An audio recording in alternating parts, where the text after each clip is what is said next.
എല്ലാവർക്കും എൻ്റെ നമസ്കാരം. അസ്സലാമു അലൈക്കും. ഈ ഒരു മനോഹരമായൊരു സന്ദർഭത്തിൽ നിൽക്കാൻ പറ്റിയതിൽ ഭയങ്കര സന്തോഷമുണ്ട്. അതിനാദ്യമായി ദൈവത്തിനോട് തന്നെ ഒരുപാട് നന്ദി പറയുകയാണ്. പിന്നെ ഇന്നെ ഇവിടെ എത്തിച്ച എൻ്റെ പാരൻസ് എനിക്ക് ഒരുപാട് സപ്പോർട്ട് തന്ന എൻ്റെ ഉപ്പയും എൻ്റെ ഉമ്മയും എൻ്റെ താത്തമാരും എൻ്റെ അനിയനും എല്ലാവർക്കും ഒരുപാട് നന്ദിയുണ്ട്. അതുപോലെ തന്നെ ഫിനിക്സ് ഒരുപാട് സഹായങ്ങൾ ചെയ്തിട്ടുണ്ട്. പഠിക്കുന്ന കാലത്തൊക്കെ ഒരുപാട് സഹായങ്ങൾ ചെയ്തിട്ടുണ്ട്. അവരോടൊക്കെ ഒരുപാട് നന്ദി പറയാണ്.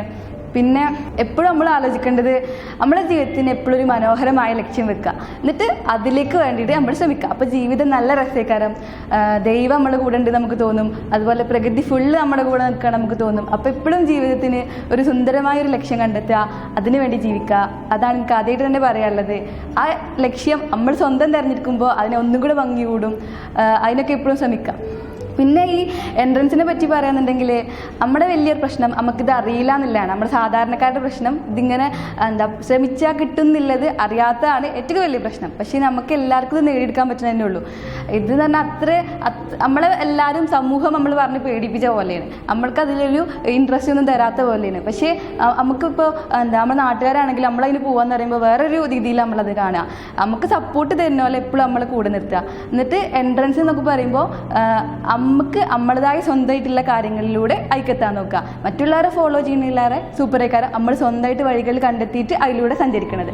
ആദ്യമായിട്ട് എൻട്രൻസിനൊക്കെ ട്രൈ ചെയ്യുന്ന കുട്ടികളെ ചുറ്റുഭാഗമൊന്നും നോക്കാതെ എന്താ ചെയ്യേണ്ടത്? ആത്മവിശ്വാസം ഉണ്ടാക്കുക. മറ്റുള്ളവർ എന്ത് പറയുന്നതെന്നല്ല നോക്കേണ്ടത്, നമ്മൾ സ്വന്തമായിട്ട് ആത്മവിശ്വാസം ഉണ്ടാക്കുക. അത് നമുക്ക് എപ്പോഴും കരുത്തേക്കാരം. ആത്മവിശ്വാസം ഉണ്ടെന്നുണ്ടെങ്കിൽ നമുക്ക് വേറെ ഒരു മോട്ടിവേഷൻ്റെ ആവശ്യമില്ല. സ്വന്തമായിട്ട് നമ്മൾ തന്നെ മോട്ടിവേറ്റ് ആയിരിക്കും. നമുക്കൊരു കാര്യം ആരും പറഞ്ഞേണ്ട ആവശ്യം ഉണ്ടാവില്ല. നമുക്ക് നമ്മുടെ കാര്യങ്ങൾ ചെയ്യുക, അതുപോലെ ഈ പഠിക്കുന്ന കാര്യങ്ങൾ ചെയ്യുക, സ്വന്തമായിട്ട് ഓരോ കാര്യങ്ങൾ പ്ലാൻ ചെയ്തിട്ട് നമുക്ക് മുന്നോട്ട് വരാം.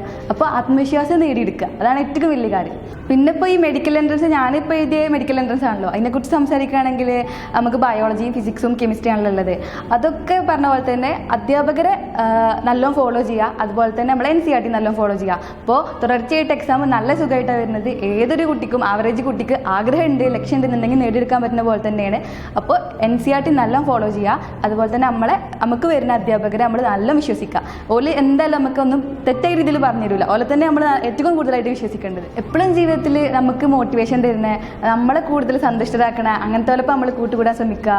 അതൊരു നല്ല അനുഭവം തന്നെ ആയിരിക്കും. ഈ ഒരു എൻട്രൻസ് ഫീൽഡിലേക്ക് വന്നിട്ട് എനിക്ക് ഒരുപാട് നല്ല അനുഭവങ്ങളും ഉണ്ടായിട്ടുണ്ട്, ചീത്ത അനുഭവങ്ങളും ഉണ്ടായിട്ടുണ്ട്. അതിൽ നമുക്ക് നല്ല അനുഭവങ്ങൾ വരുമ്പോൾ ചീത്ത അനുഭവങ്ങളൊന്നും ഒന്നല്ല എന്ന് തോന്നും. നല്ല രസമാണ് സംഭവം. നമ്മൾ വെറുതെ വിചാരിക്കും ഒരു റൂമിൻ്റെ ഉള്ളിൽ അടച്ചിരുന്ന് പഠിക്കുക, പക്ഷെ നമ്മളുടേതായ ഒരു എൻജോയ്മെൻറ്റ് ഉണ്ടാക്കിയെടുത്താൽ മതി, അത് നല്ല രസമായിരിക്കും. ആൾക്കാർ നമ്മളെ കാണുന്ന പോലെ നമ്മളോലെ കാണാൻ മതി. അതൊക്കെ നല്ല രസമാണ്. ഒരിക്കലും റൂമിൻ്റെ ഉള്ളിൽ അടച്ചിരുന്ന് പഠിക്കുകയാണ് ആ ഒരു ഫീൽ നമ്മൾ ഉണ്ടാക്കാൻ തന്നാൽ മതി. വേറെയുള്ള എന്തെങ്കിലും പറഞ്ഞോട്ടെ, നമ്മൾ നല്ല രീതിയിൽ അതിനെ കണ്ടാൽ മതി. പിന്നെ നമ്മൾ +2 എന്നൊക്കെ വ്യത്യസ്തമായിട്ട് ഒരുപാട് ക്വസ്റ്റ്യൻസ് തന്നെ ചെയ്ത് പഠിക്കുക. അത് അങ്ങനെയാണ് നമുക്ക് അതിലൂടെ എത്താൻ പറ്റുന്നത്. എൻട്രൻസിനൊക്കെ പഠിക്കുമ്പോൾ പഠനത്തിന് നമ്മളൊരു ഫ്രണ്ടാക്കുക. അപ്പോൾ നല്ല രസമായിരിക്കും, അത് നല്ല രീതിയിൽ മുന്നോട്ട് പോകും. പിന്നെ നമുക്ക് ഇങ്ങനെയൊക്കെ സാഹചര്യങ്ങളിൽ ചെയ്തു തന്നെ നമ്മുടെ മാതാപിതാക്കളോട് എപ്പോഴും നല്ല സ്നേഹമുള്ളവരാവുക, നല്ല സ്നേഹത്തിൽ പെരുമാറുക. ഓല നമ്മൾ ഒരിക്കലും വേദനിപ്പിക്കരുത്. ഞാനും അങ്ങനെ തന്നെ ചെയ്യാൻ ഉദ്ദേശിക്കുന്നത്. ഒരിക്കലും വേദനിപ്പിക്കരുത് ജീവിതത്തിൽ അവരെ ഒക്കെ വിചാരിക്കുന്നുണ്ട്. പിന്നെ നമ്മൾ പഠിക്കുമ്പോൾ മറ്റൊരാളെ ഫോളോ ചെയ്യാണ്ട് നമ്മളെ പുതിയ വഴികളൊക്കെ കണ്ടെത്താൻ ശ്രമിക്കുക. ഇപ്പോൾ എന്താണെങ്കിലും കോഴ്സൊക്കെ വെച്ച് പഠിക്കുന്ന ആൾക്കാരുണ്ടാവും. അതൊക്കെ വേറൊരു അധ്യാപകൻ നമ്മുടെ ക്ലാസ്സിൽ വന്ന് പറഞ്ഞിരുന്നില്ലേറെ ശരക്കര നമ്മൾ സ്വന്തമായിട്ട് കണ്ടെത്തുമ്പോൾ നമ്മൾ പറയും നമുക്ക് അതിനൊന്നും കഴിയില്ല, നമ്മൾ വെറുതെ പറയാം. നമ്മുടെ ഉള്ളിലൊക്കെ അതിനൊക്കെ ഉള്ള ഉണ്ട്. നമ്മൾ കോൺഫിഡൻ്റ് ആയിട്ട് മുന്നോട്ട് വന്നാൽ നമുക്ക് എന്തിനു സാധിക്കും തന്നെയാണ് എനിക്ക് പറയാനുള്ളത്. നമ്മുടെ കൂടെ നിൽക്കും, എന്തും നമ്മുടെ കൂടെ നിൽക്കും. നമുക്ക് അങ്ങനെ ഫീൽ ചെയ്യും. നമ്മുടെ ഫ്രണ്ട്സ് ആണെങ്കിലും നമ്മുടെ ടീച്ചേഴ്സ് ആണെങ്കിലും നമ്മുടെ പ്രകൃതി ആണെങ്കിലും നമ്മളാ കാര്യം ചെയ്യുമ്പോൾ നമ്മുടെ കൂടെ നിൽക്കും. നമുക്ക് ഏറ്റവും നല്ല വിശ്വാസം ഉണ്ടാവും. ദൈവം നമുക്ക് അതിൽ ഏറ്റവും നല്ല വിശ്വാസം തരും. നമ്മൾ ഈ എൻട്രൻസിക്ക് വരുമ്പോൾ ഒരു കാര്യം ശ്രദ്ധിക്കേണ്ടത്, ഒരിക്കലും മറ്റൊരാളെ നോക്കിയിട്ട് നമ്മളെ വിലയിരുത്തരുത്. നമ്മളറിയണത് നമ്മൾ മാത്രമേ ഉള്ളൂ. നമ്മൾ അധ്യാപകർക്ക് അപ്പോൾ നമ്മളെ പറ്റി അഭിപ്രായമൊക്കെ പറയും, പക്ഷേ ഓൽക്കൊന്നും നമ്മളറിയില്ലല്ലോ, നമുക്കല്ലേ ശരിക്കും നമ്മളറിയുള്ളൂ. അപ്പോൾ സ്വന്തമായിട്ട് നമ്മൾ മോട്ടിവേറ്റഡ് ആയിരിക്കണം. ഓല് പറയണമെന്ന് നമ്മൾ വിഷയമാക്കരുത്. നമ്മുടെ ഫ്രണ്ട് എന്ത് ചെയ്യണു, ഫ്രണ്ട് എങ്ങനെ വർക്ക് ചെയ്യണു, അതൊന്നും നമ്മൾ ബാധിക്കരുത്. നമ്മൾ സ്വന്തമായിട്ട് വർക്ക് ചെയ്യണം, എല്ലാവരെയും പ്രോത്സാഹിപ്പിക്കണം, ഒരാളെയും ഡീമോട്ടിവേറ്റ് ചെയ്യരുത്. അപ്പോൾ നമുക്ക് മോട്ടിവേഷൻ തന്നെ കിട്ടുള്ളൂ. പിന്നെ നമ്മളിങ്ങനെ ഈ എൻട്രൻസ് അതൊരു ടൈം ബൗണ്ട് ആയിട്ടുള്ള ഒരു കാര്യമാണല്ലോ. അപ്പോൾ നമ്മൾ സ്വന്തമായിട്ടൊരു സിലബസ് ഒക്കെ ഉണ്ടാക്കി വെക്കുക, അത് പ്ലാൻ ചെയ്ത് വർക്കൗട്ട് ചെയ്ത് പോവുക. അങ്ങനെ ആകുമ്പോൾ നമുക്കൊരു ബെറ്റർ റിസൾട്ട് ഉണ്ടാവും. കൂടുതൽ എക്സാമുകൾ എഴുതി നോക്കുക, കൂടുതലായിട്ട് കൺസെപ്റ്റുകളൊക്കെ റിവൈസ് ചെയ്യുക. റിവിഷന് ഭയങ്കര ഇമ്പോർട്ടൻ്റ് ആയിട്ടുള്ളൊരു കാര്യമാണ്. നമ്മൾ എത്രത്തോളം റിവൈസ് ചെയ്യണോ അത്രത്തോളം നമുക്ക് അത് ഇഷ്ടാവുകയേ ചെയ്യുള്ളൂ.